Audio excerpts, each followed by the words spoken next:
Hello po sa inyong lahat mga ka-crypto. Ako po si Pinoy Crypto Trader at sa video na ito ay atin pong pag-uusapan ang tungkol sa balitang ito. At ayan, sabi rito ay Shiba Inu lead developer shares cryptic post, plans to lay beauty of SHIB before masters. Ayan, meron na namang inilabas na isang cryptic post. Yan, may malalim na kahulugan na statement or pahayag.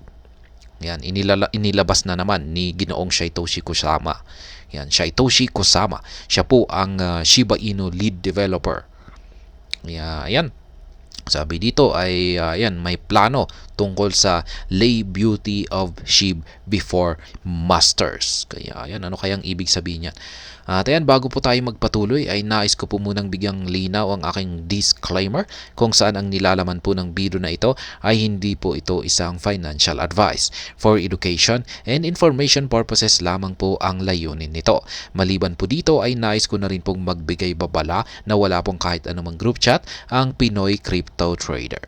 Ayan, as the Shiba Inu team prepares to roll out a new core project or product, Shiba Inu team developer Satoshi has raised further hopes with a cryptic message. Ayan, sa mga hindi nakakaalam, ay si Ginoong Satoshi Kusama ay ang Shiba Inu team developer ay mahilig po siya. Ayan, na maglabas ng kanyang mga statement or pahayag. Ayan, in the form of cryptic message. Yan, yung talagang mapapuzzle ka talaga. May hidden meaning yung kanyang inilalabas na mga mensahe sa lahat.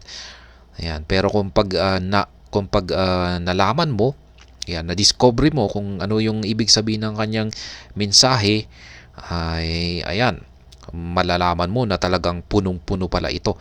Yung masosorpresa ka. Ayan, nakakasorpresa.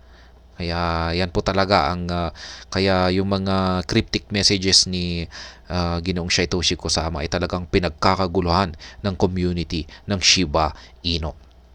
Yan, nag-uunahan sila na alamin yung malalim na kahulugan nito. At the start of the new week, the Shiba Inu community is reeling with optimism.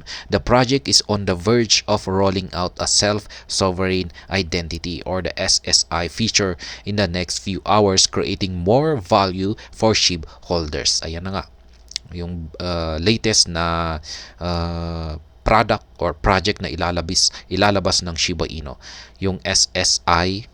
Ito po yung SSI, Self-Sovereign Identity. However, Shiba Inu's lead developer Satoshi Kusama has raised hopes there could be more in the pipeline than the team is revealing at this time. Ayan. In a Telegram message to the SHIB community, the lead developer admits that he is better than ever before. Next, he shares that he is preparing to lay the beauty of SHIB before the masters. Ayan. Sabi po ni Ginoong Satoshi Kusama ay siya po ay nag-improve. Ayan, siya na ay mas magaling na kumpara noon. Ayan, meron siyang siguro siya ay nag-level up. Ayan, parang ganyan po yung gusto niyang sabihin dito. Maliban dito ay meron siyang ibinahagi rito. Ayan, kung saan ang sabi niya rito ay meron silang inihahanda. Ayan, beauty of SHIB, kagandahan ni Shiba Inu. Ayan, before the masters. Ayan. Kaya ano kaya ang ibig sabihin niya rito?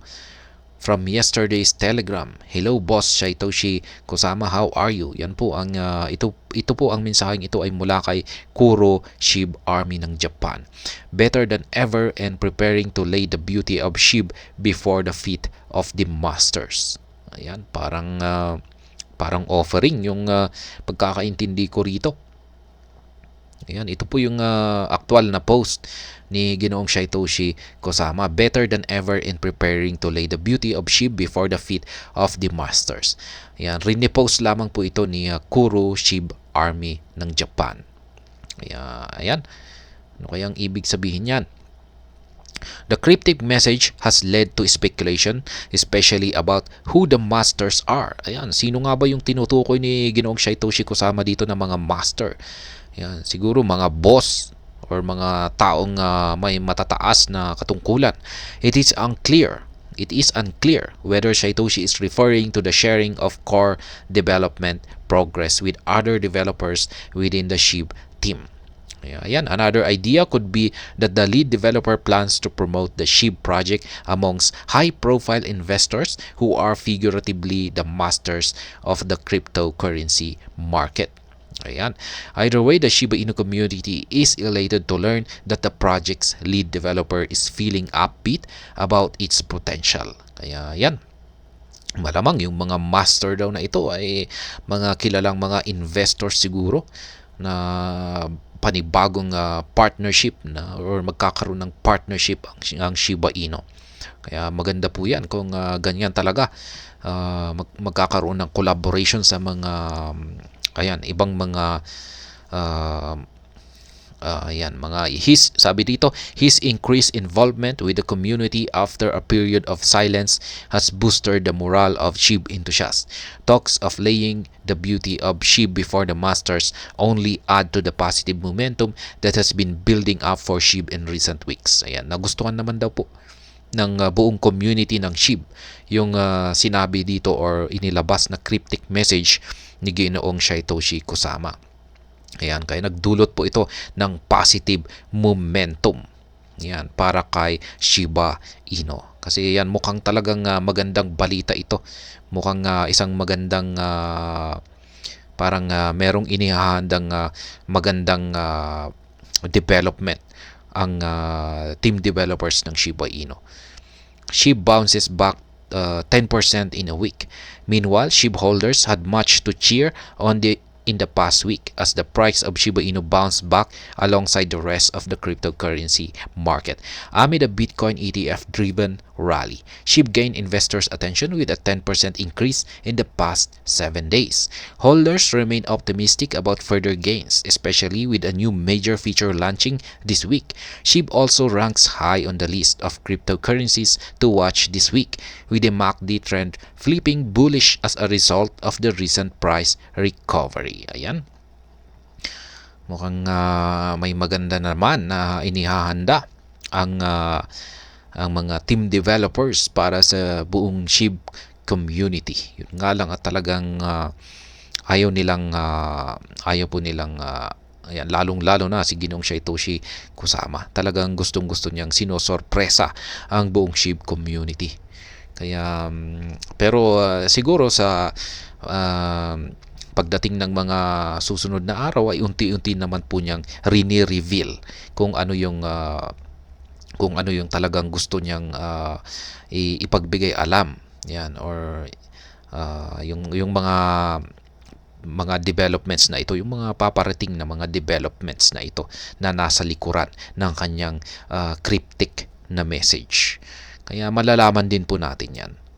Malalaman din natin sa mga pagdating ng mga araw. Marireveal na rin po yan. Kaya sa ngayon ay wag po muna nating isipin ng mabuti kung ano nga ba yung mga master na tinutukoy dito ni Ginoong Satoshi Kusama. Ayan, malalaman din natin yan. Kasi kung pag-iisipin lamang natin talaga yan ay talagang mahihirapan lang tayo. Mapapagod lamang natin kung hindi po talaga natin kayang malaman or i-solve yung cryptic message na ito ni Ginoong Satoshi Kusama.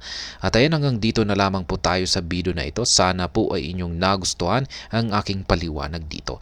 Kung inyo po itong nagustuhan ay pakiclick lamang po ang like button nito.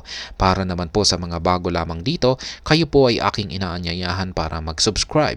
Pakiclick na rin po ang bell icon nito dahil ito po ang siyang magsisilbing notification nito sa mga bago kong videos na akin pong ina-upload sa aking YouTube channel na ito. Marami pong salamat sa panonood. Ingat po tayo lagi at God bless po sa ating lahat.